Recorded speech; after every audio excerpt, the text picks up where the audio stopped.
I'd like to acknowledge Australia's First Nation people as the traditional custodians of the land, and for this episode in particular, the Kaurna people. I pay my respects to their elders past, present and emerging. So I was always in the winery and always wanting to learn, and I guess by being involved in the winery then I had to learn more about production and packaging and all that, and it was a niche that I just kept wanting to scratch. This is Over a Glass. I'm Shanteh Wale. Brett Trewartha is the jack of all trades when it comes to his wine brand, In Praise of Shadows. It's an intriguing name for sure, but what's even more interesting is what's in the bottle and how it makes you feel. Hi Brett, thanks for joining me today. Hi Shanteh, thanks for having me. Look, I came across your wines not knowing anything about them, which I really actually appreciate. After I finished tasting them, I was immediately thinking, I need to know more about who makes these wines. I need to, investigate their personality and just find out more. But mostly I just wanted to taste more wines. They're very compelling wines. And so I'm just so glad that you're here to tell me more about yourself.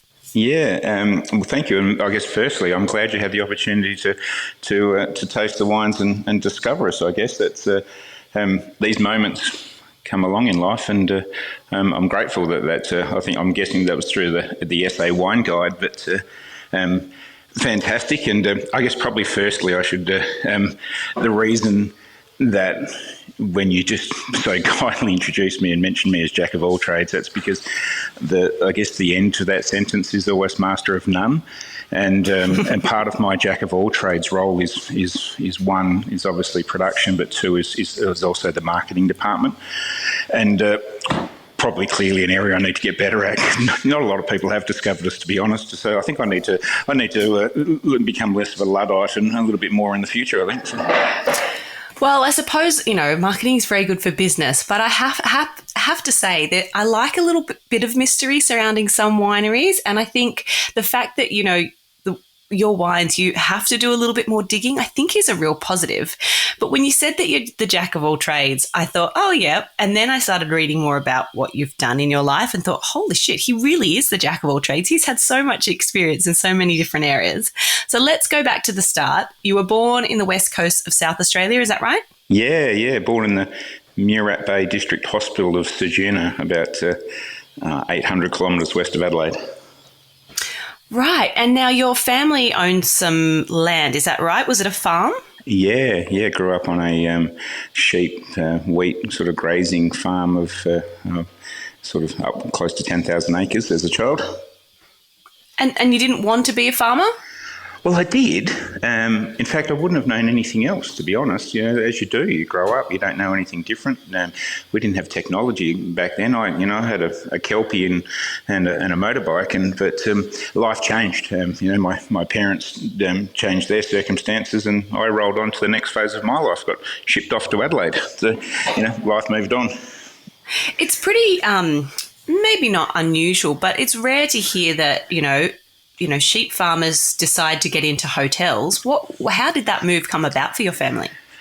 My mother, bless her, she fell in love with a gentleman who had a dream of owning hotels. He was that classic Australian story of dreaming of owning a hospitality business because it's food, it's beverage, it's all the things that we love to do socially.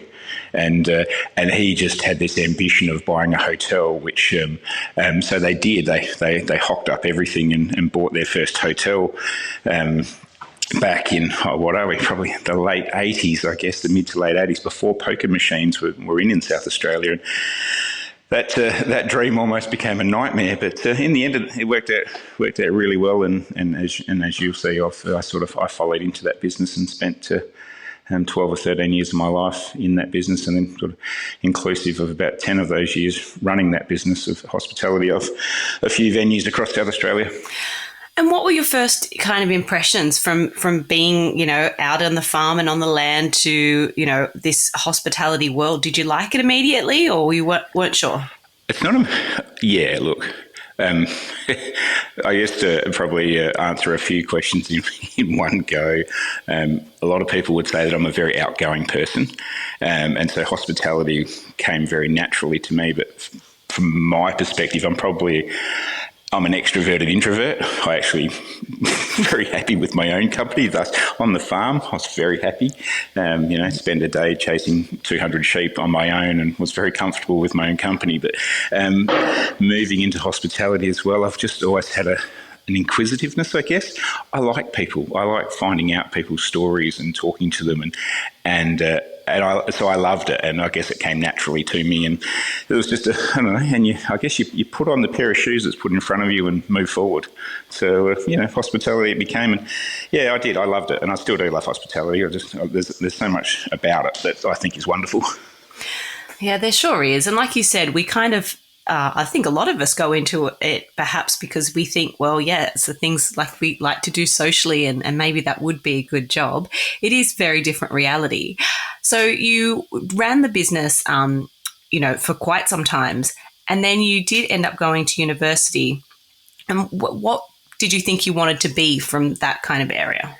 It wasn't so much of wanting to be something. I really genuinely loved what I did. Again, I guess leaning back on that inquisitive side, I just never knew if I was qualifying or quantifying what I was doing. And so I guess came across postgraduate studies, and something inside me sort of felt like that was something I wanted to pursue. So not having done an undergraduate degree, I had to go into the system and do a graduate certificate in business, which then led to the graduate diploma, and then I was able to continue on and do an MBA. And again, it was amazing lecturers. I was at Adelaide University, and the lecturers were amazing. One of my lecturers I had for entrepreneurship had been integral in Bill Clinton's presidential campaign. And then came over to Australia as a consultant and liked to do ultra marathons and go for 50-kilometre runs for fun. Strange fellow, but also loved wine. So we would do all-day lectures and then drink wine on Saturday evenings. But what it did is that between that and the people I studied with, some of whom are still friends now, you just learnt from each other and you listened to what other people said. And I guess this is something I was talking about this just yesterday with some friends about some recent wine tastings I've done.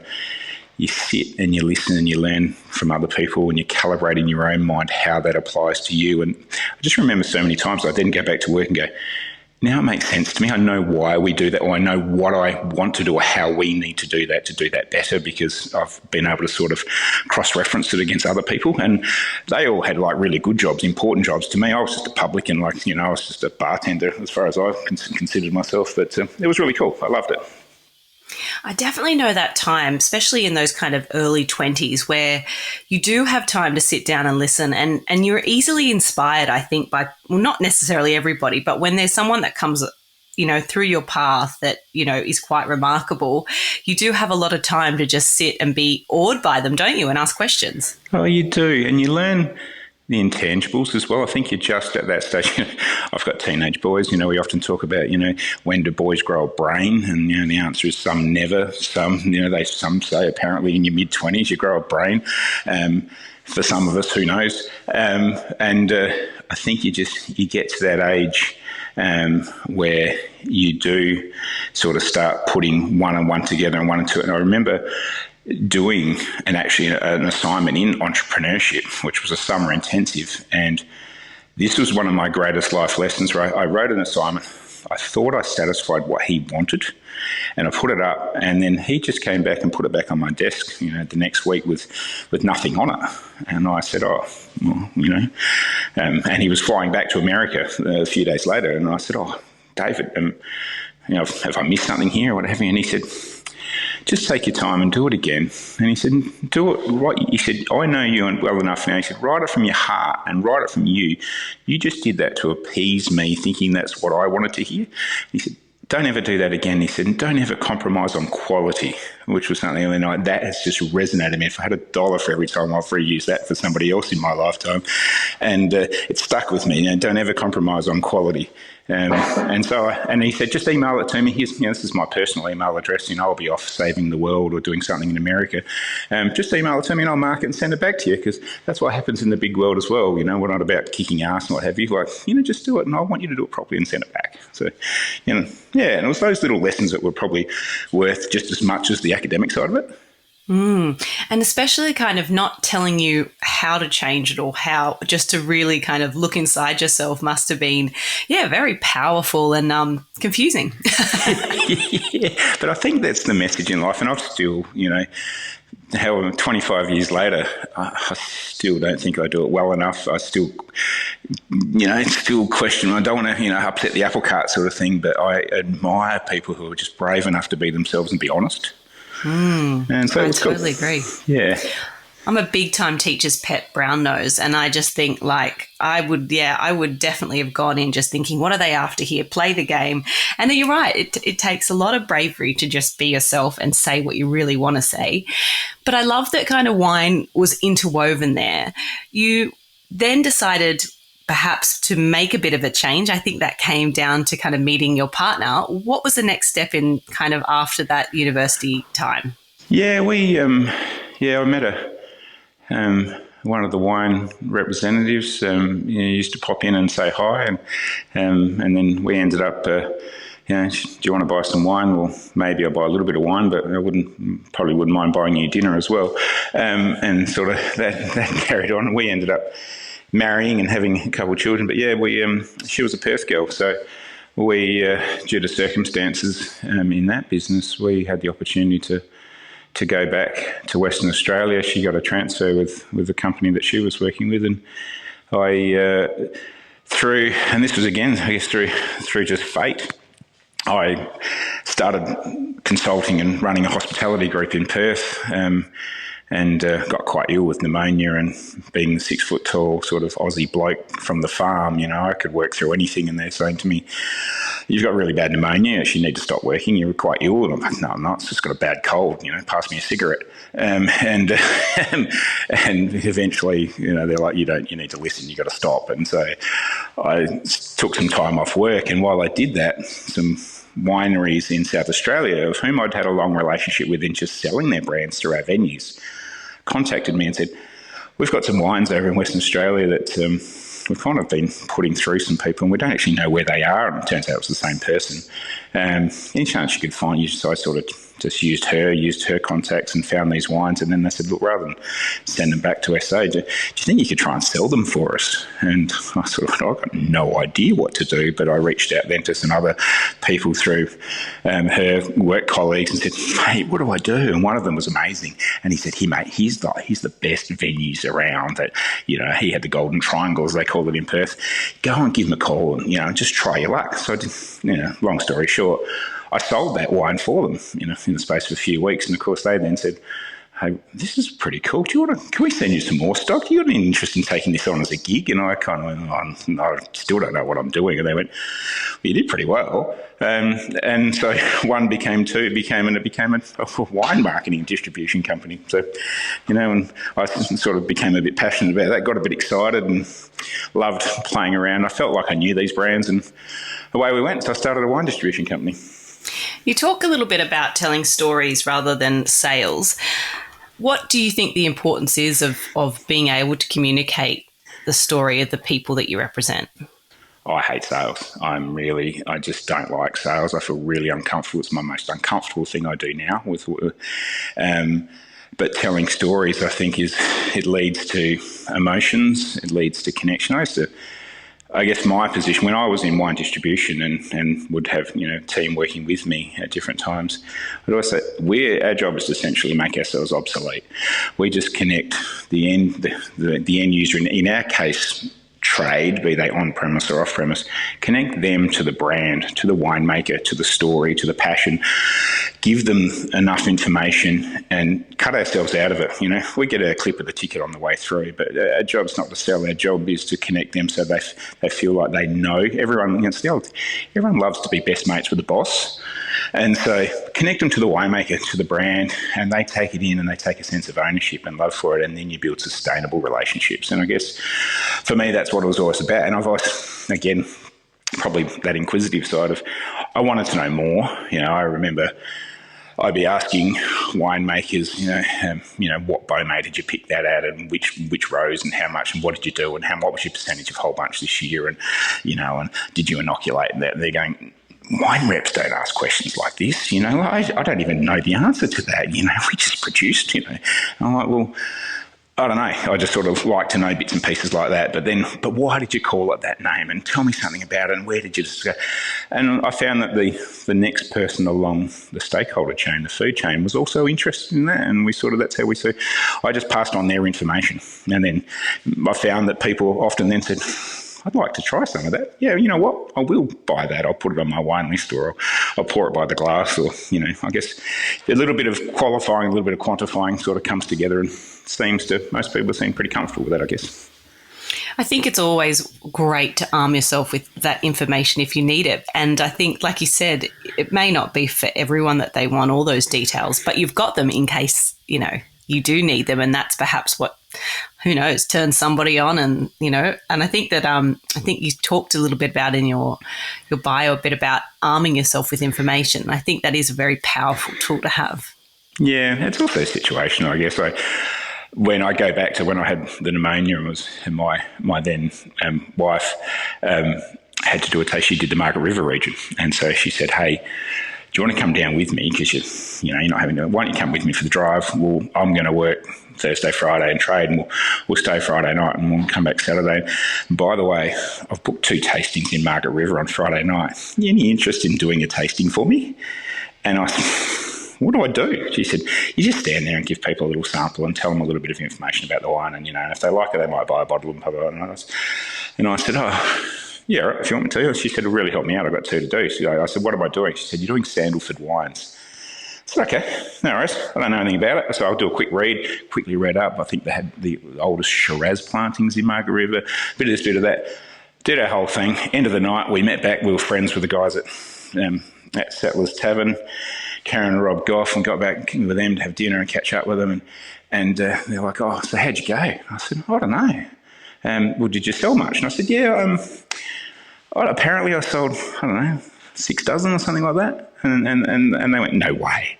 I said, well, I don't know, is that good or bad? And they said, oh, that's really good. 2 to 3 is like a good solid average tasting, and you've done 6. And I said, yeah, I don't know, it was just good. So she checked in on the next day and said, did he really? And the bottle shop manager said, yeah, he did. She said, what did he do? And he said, oh, he's grabbing tradies, and they're walking in and saying, hey, mate, last time I took a bottle of this home to my wife, I got lucky. So maybe it's worth grabbing a couple. And she's going, you didn't. And I said, I was just connecting with him. I said, it's the first subject in the MBA, human connection. They call it skill matching. I said, he seemed to think that was cool, so he bought a couple. There wasn't a lot of technical nous in that one, but it worked. I think you knew your audience, and you knew what might fit, and you don't have much time in that very short snippet of time when someone walks into a bottle shop, and especially a tradie. They're usually going straight to that fridge, and they know exactly what they want. So I think that's totally genius. That was also the time when I was learning in Western Australia that Cabernet Merlot apparently was one grape. So, we were all learning. Definitely. So you ended up starting to have a little bit of an inkling about, that wine was a pretty good thing, and you had a knack for maybe talking about it. But when did the kind of bug hit that you were interested in the production side? We naturally would try and get to the producers we worked with as much as we could and take the team. But then we started building, started building a bit of a team, and there was opportunities then to be in the wineries at vintage time, and so I guess then a little bit of hands-on, just a little bit of exposure, just learning a little bit more information about it. So there was that side of it. I was lucky enough to be involved in an importing project where we sort of, there was quite an extensive Italian project headed up by David Ridge here in Adelaide, and the Deja Vu team and a few others. And of course, when we get to go to Italy, and I spent some time with Michael Wren of Wren Estate, or back when he was the Portuguese wine company, and we'd get to go to Portugal a bit. And so I was sort of learning a little bit about production. I happened to sit on the board of a winery in Margaret River for a few years. It ended up going into foreign ownership, and I was the only Australian director. So I spent a week, a month down there with sort of helping the team a little bit. And then I guess each time when there was a board meeting or something happening, they couldn't find me, and they'd sort of say, where's Brett? And they'd say, oh, he's in the winery. And that was one of my more humbling moments as well. That we had two young lady winemakers who are awesome, fantastic human beings, great winemakers. One of whom I think is very high up at Cape Mentelle now. She's quite senior, and I, being the chivalrous country boy that I am, I still believe in opening car doors for ladies, whether that's right or wrong in the current era. And she was plunging, and I walked through the winery and I said, "Let me do that for you." She said, "No, it's okay." I said, "No." I was like, "Let me just plunge for you, because I just think I can do that. I don't need any skill. I can help you." I plunged some caps for her on some probably 4-ton open ferments, just did half a dozen of them, and then couldn't get out of bed the next day because my stomach muscles were so tight I couldn't get out of bed. I had to roll onto the floor. But I guess that was, I just wanted to know. So I was always in the winery and always wanting to learn. And I guess by being involved in the winery, then I had to learn more about production and packaging and all that. And it was a niche that I just kept wanting to scratch. And so it sort of evolved and started from there over 6 or 7 years, I guess. I just was I'd do vintage work or then go and do some vintage work whenever I could, and sort of started slowly learning. I think that's pretty cool. I'm sure that she would have liked to know that you did find that first bit of labour particularly difficult. I hope you told her. I'm very open with my family. Good to hear. So tell me a little bit about kind of the move back to South Australia, and then how kind of Praise the Shadows kind of began. So we came back to South Australia through my children, both of whom are on the autism spectrum, ADHD, and it was driven by diagnosis. We couldn't get a diagnosis for their oldest son initially. It was all, different psychiatrists and psychologists would say, "Hey, if you agree, I'll agree, and we'll have him diagnosed as autistic," and he was clearly on the spectrum. And through the old school ties, my best mate's brother is a doctor, and he's obviously friends with paediatricians and various things. And then I flew him over, and we went through it, and they went, "Yep, no," very clearly. So as a result of being able to get a diagnosis and getting more professional medical help, we thought it's time to go back to Adelaide and do that. And then, I guess, transitioned and started distributing here in Adelaide as well, and so then had an office in both. And as a part of that, one of the winemakers that I'd built a really close relationship with was Sam Scott, and Sam and I often talked about wanting to do something together, and sort of we're both with a similar ideology and philosophy for how we would love our lives to go and how we thought the world would be a better place, and wanting to make a little bit of a difference and what have you. And so the Praise the Shadows project started being discussed, and he's got his La Prova brand. He's an amazing winemaker and does a great job, and we just wanted to do something. And then so we started throwing around some ideas and discussing what we could do. I'd just moved into McLaren Vale, so McLaren Vale project, we had a real passion for Grenache and loved, and we sort of went, "Hey, McLaren Vale project makes a lot of sense. Let's see if we can seek out some pretty awesome Grenache vineyards to start with, see what we can do." And the bubbles. And so, and at that stage then, we engaged Matthew Remfrey from Parallax Design, who's been just really integral and throwing around ideas and coming up with ideas. And we'd sort of, I guess this is the way I do everything. Even now in the winery, I work very closely with Rob Mack from Aphelion. He's the sensibility. I talk everything in colours and textures and flavours, and Rob deciphers that and then, and says, "Yeah, that means we need to add, 2 parts of sulphur, from whatever that rabble that Brett just came up with." And so Matt was that guy. We had a real clear ideology of what we wanted to do. Matt said, "Hey, have you ever seen this book, in Praise the Shadows? This name, I like it. It's esoteric. It's really a little bit thoughtful. It's connected to what you guys are talking about." And I had to go on one of the trips over to Piemonte, and I'd recently become a single parent at that stage, and life was pretty challenging with the 2 boys on my own. And I was over in Piemonte, and everyone's like, "Oh, you're so lucky, hanging out with Roberto Conterno and Giacosa and Enzo Brezza and Mascarello." And, I was like, "You're just the luckiest bloke in the world." And I was sitting on the floor of Milan Airport and read this book that Matt had suggested, and all I was just a exhausted single dad dreading the 25-hour sort of flight connection back to Adelaide, and just thinking I'd rather be at the McLaren Football Club with my bogan mates drinking West End draft than sitting here at the moment. This isn't glorified at all. And the book connected so much to that, so we used it. So the name In Praise of Shadows came from, I guess, the suggestion then, and it was about minimalism and aesthetics, and just said the world's getting bigger and brighter. Does it make it any better? And it just really resonated with what we were trying to achieve, and I certainly felt like it connected to my life. And so that's where. So we took the name and we started the project from there, and got a few tons of Pinot and a couple tons of Grenache and a couple tons of Shiraz and a bit of Touriga and Graciano, and we're underway. So I guess then we sort of continued. That was 2017 vintage. We sort of started making a little bit of wine up at a cidery up in the Adelaide Hills, and we had our own truck and we do everything ourselves because we thought that was the solution. We just had to control everything. And I remember countless nights getting home to McLaren Vale at 3-4 o'clock in the morning and pulling up in the truck, because I then dropped picking bins back into vineyards in the Adelaide Hills and McLaren Vale on the way back again after pressing until after midnight, and getting home and laying on the floor next to my children's beds and thinking to myself, I actually don't remember how I got here. And, I just go, but I don't know, it was a new thing and we had to go. And so, yeah, I guess that was the beginnings of In Praise of Shadows. My goodness. I mean,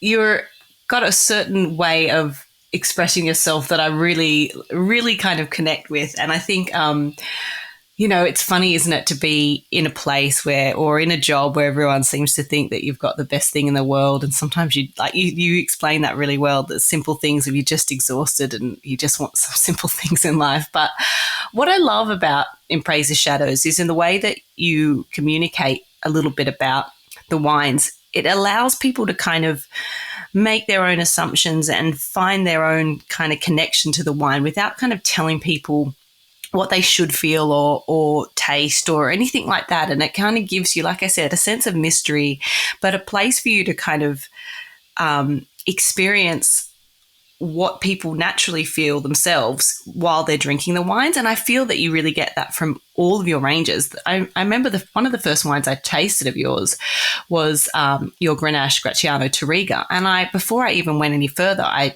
took a little link from your website, sent it straight to my family and said, holy crap, get some of this. It's $28 and it's amazing. I'd be very happy to come over to my family's house and they'd bring this out at lunchtime, And that was, and then I just kept going and I was like, I'm going down this well and I'm loving all of these wines. They're beautiful and they all have their own character and purity, but then, some of them had really beautiful Grenache grunginess to them, and I could just taste and feel the land within it. And I was just really blown away. I mean, I think you've done a wonderful job. Are you making the wines now, or you're still working with Sam? No, with Rob back. Yeah. With Rob now, okay. Yeah, Rob's been with me now for 6 vintages. So 2019 onwards, we brought it back.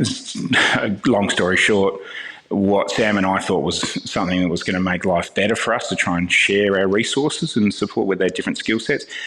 They actually stretched us and we needed to. He decided he'd stay in the hills and I'd move this project back to McLaren Vale. And so even now, and so I didn't feel comfortable doing it on my own. You'll see on my bio, it doesn't say winemaker, because I think I'm a fraud as a winemaker. I just don't think I'm involved in every single part of the production and blending and everything. But I don't know, I didn't study it, and I feel like I'm a fraud when I get to sit in rooms with people that actually know what they're talking about. I think it's an insult to them to use that term. So, and in fact, I said to the guys at the winery the other day, because they now refer to me as the cellar hand and give me a bit of cheek, and I said, I think that's an insult to cellar hands, to be honest. So, and the cellar hands the cellar hands quickly agreed and told me to go make them a coffee. So yeah, Rob, Matt, and Rob, even it was funny when we blend and we taste, we just don't speak and we push glasses forward and back and everything. nine times out of 10 we're exactly the same page, but Rob's just got that, he's just passed his first stage of his MW and he loves it. He's the accountant, become scientist, and it works really, really well for us. But yeah, I guess I'm into it. And each wine though has as you said, so that Munkai that you were just talking about then was when I was lucky enough to spend time going to Portugal a couple of times. The people of Portugal were just so generous and kind and warming. And I remember I'd arrive in Portugal fat, then come home really fat because they just kept feeding me. And I wanted to make a wine that reminded me of being in the streets of Porto in the evening and, in the cobblestones, having a glass of wine at the end of the day. And they've just got this great energy. And Grenache with Trewartha and Graciano, you don't need a lot of them, a little bit of a blend and that little bit of fleshiness and pop and a bit of blue fruit. And it's a state of mind, it's a sense of place. And that wine came about through, I guess, that was an idea I had in my head, a colour, a flavour, and I guess calibrated all the different grapes and wines I'd been lucky enough to see over my life and went, okay, and we were already getting some Trewartha and Graciano off Jock Bosworth and have done since day one. And had never thought about blending it with Grenache, and I just crawled around some barrels one day and sort of put together some bits and said, hey guys, just check this out. What do you think? With a group of winemakers there. And ultimately they went, it's all right. It's okay. And it was because some crew, we're very lucky enough to get fruit out of the Smart Vineyard of Clarendon. We're really, really lucky. And bless Bernard, and may rest in peace, was moving fruit back to the winery in 2020 vintage and came back up, 1 tonne at a time in my trailer. And Bernard said, good timing, young fellow. We're just picking the last bit of your Grenache right now. And I said to him, but Bernard, they're over in that block. And he said, yeah. And I said, we don't take fruit out of that block. We only take fruit out of these 2 blocks. I've never stepped foot in that block over there. And he goes, we just ran a bit short this year. So we did you a favour and we thought we'd just top you up out over there. And I went, Jesus Christ, this is going to be nothing like it. And so I went, great, thanks, because every man and his dog wants to get fruit out of that vineyard. And so took it back. It's about 1.5 Beaumet riper. Just didn't look like Grenache. It couldn't be in Praise of Shadows Grenache. And had this parcel sitting there and was thinking, what do I do with this? I'm not in a position to let this sit. I'm stealing my neighbour's empty cans and bottles to get 10 cents at the moment, and I can't leave wine sitting in the winery. And so I put together that blend as a result of having overripe Grenache with some beautiful, fresh, crunchy Trewartha and Graciano. Put it together, and then by pure coincidence, the Australian Drink Easy Awards came up a month later, and I thought, that's really what we're trying to achieve here. This wine was planned for the following vintage, and so I threw it in there. And in a comedy of events, we proceeded to win the light and refreshing or fleshy, juicy category, something like that. And then eventually ended up as a finalist. We won the Australian Red Wine of the Year with that one in the Drink Easy Awards, and became a finalist for Australian Wine of the Year and Beverage of the Year, which was this absolute hilarity back in COVID times.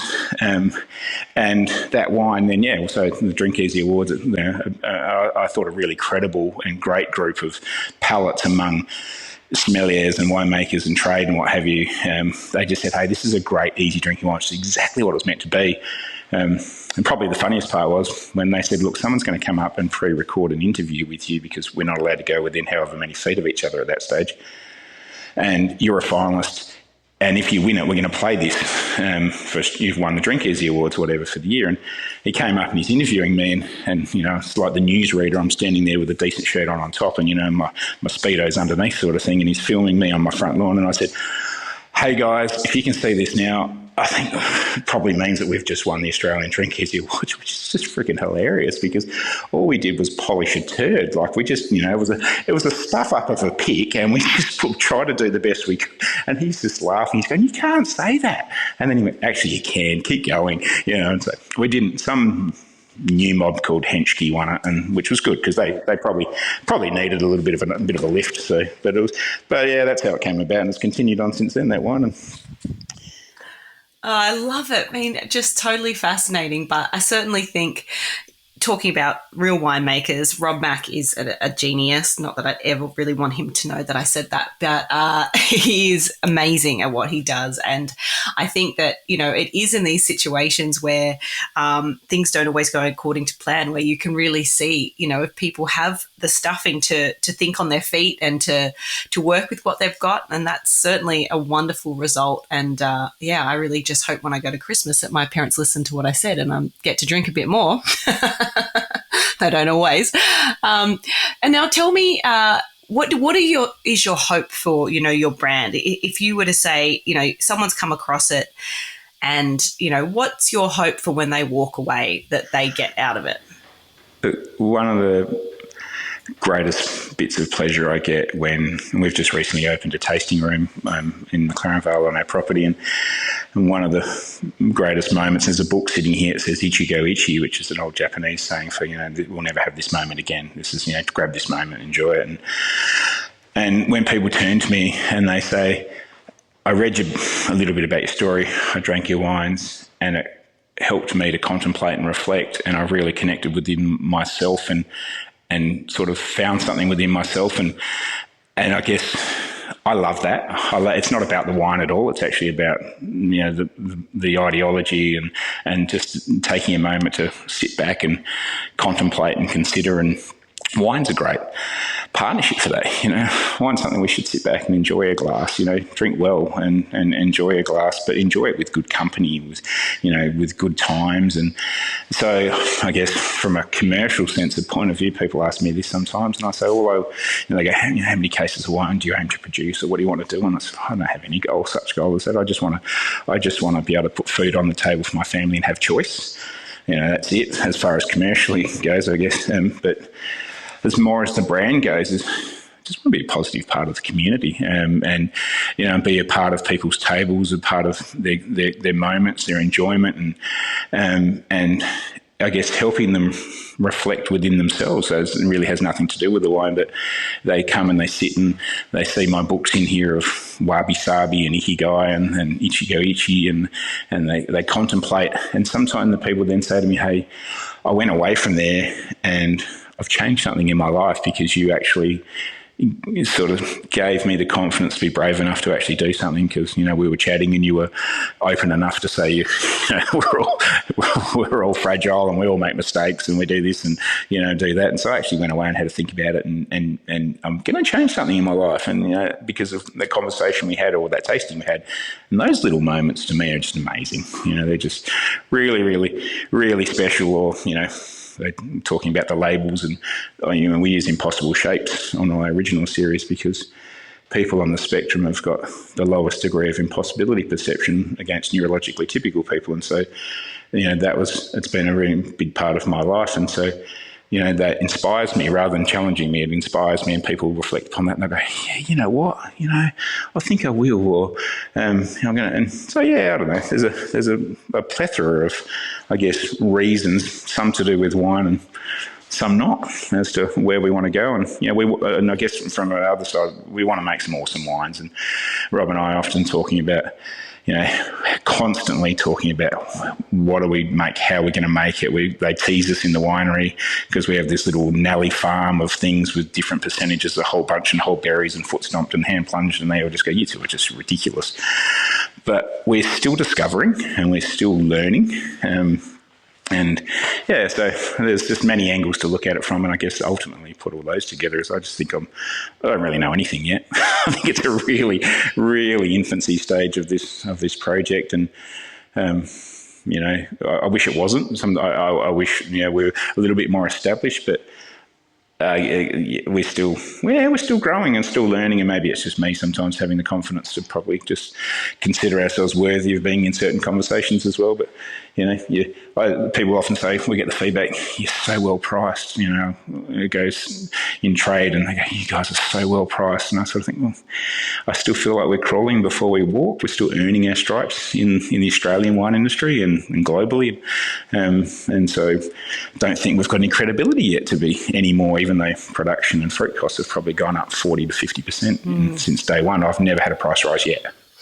Well, it's a very, very unusual place to be. But I certainly think that, like you say, in those infancy days, and I think it's nice to let people be a part of that. And in these economic times, I think that, people really, really appreciate that. I found your wines compelling when I first tasted them. Now that I know you a bit more, I find them even more compelling, and yourself. I'd love to know, Brett, if you had to choose 3 drinks for the rest of your life, what would they be and why? Well, we've got a foodra in the winery, 2,500 litres, which is called Bob, because I named him after my stomach because they're the same shape. And that's great. I think that's been attributed to for my love of beer. Particularly, I've become a bit of a Peroni boy. It's got to be from Italy, proper Italian Peroni. But red or you know what? blue? I'm a white boy. I'm actually a white boy. Yeah, blue. I know wine industry, that's shunned upon. Should be red, but Peroni, yeah. I love it. Grenache, I genuinely love Grenache. I love drinking it, and actually, I heard Michael Hill-Smith say this last week. I love Campari. I really do. I had one last night. I love it. Probably, yeah, I do. It's a real palate cleanser. It's a real refresher, little aperitivo. So there's my 3. I should say green tea because I do love green tea, but nobody wants to hear about that.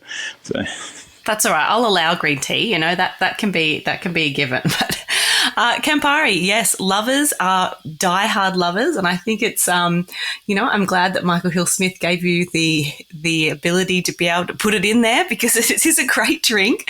But nice to know it's enjoyed by all. I think they're 3 great drinks, and goodness, I've really loved hearing from you today. I will be watching very closely all the things that you guys do in the future.